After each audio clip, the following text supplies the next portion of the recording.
I love Advent, and not just because my favorite color is blue, or because I love to marvel at the stars on these long dark nights, or because of the activities that we have at church, like tonight, Thursday night, we've had Advent evening prayer, and right now musicians are rehearsing in the sanctuary for Christmas Eve, and we have a small group, Martha Circle, who is gathering for Christmas fellowship.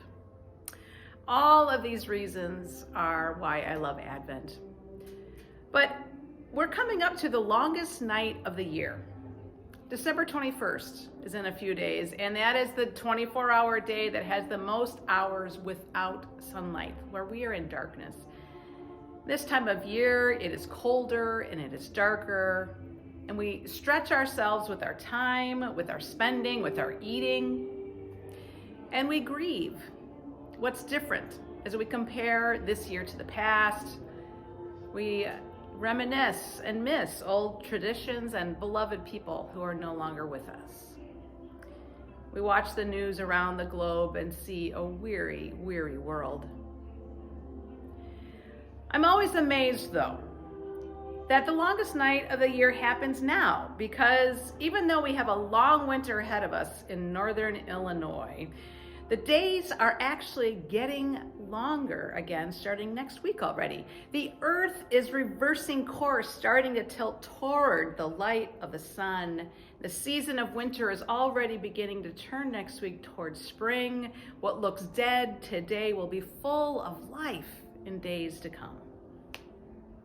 And in church, we're hearing stories of Zechariah and Elizabeth and Mary, of John and of Jesus. And they remind us to hold on to the assured hope that God has for us when what we feel makes us shiver and what we see makes us shudder.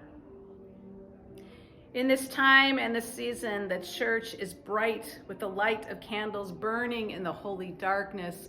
It is warm with the love of people coming together out of the cold to share God's hope. And we flood the world with it through the ordinary things that we do all year round. And this week, our food pantry will be packing bags of groceries. Our quilters will keep stitching squares. Our Meals on Wheels team will deliver to senior citizens. Our teenagers will lead worship and teach Sunday school. Our volunteers will bring the body and blood of Christ to our friends who are homebound. Our holy work and worship lifts our spirits so that we may spread joy, share hope, and shine the love of Christ into a weary, weary world. As you wrap up your Christmas plans and check off things on your list and look forward to the end of 2023 and the new year ahead, I encourage you to support this holy work and worship as you are able to. If you pledge for 2023, I hope you can fulfill your commitment by the end of the year. And if you've already met your 2023 commitment, I am so grateful for you being ahead of the game. And maybe you're able to give a special Christmas gift to St. John in the offering plate or at stjohnjoliet.org.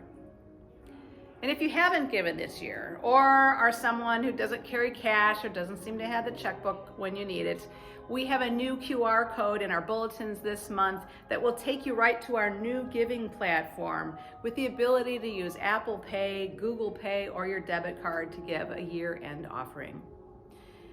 And just so you know, if you do bring in an offering or you want to bring it to church to put it in the offering plate, our year-end giving needs to arrive at St. John before noon, at 12 o'clock noon on Friday, December 29th, in order for it to go towards our 2023 accounting and be reflected on your 2023 giving statements.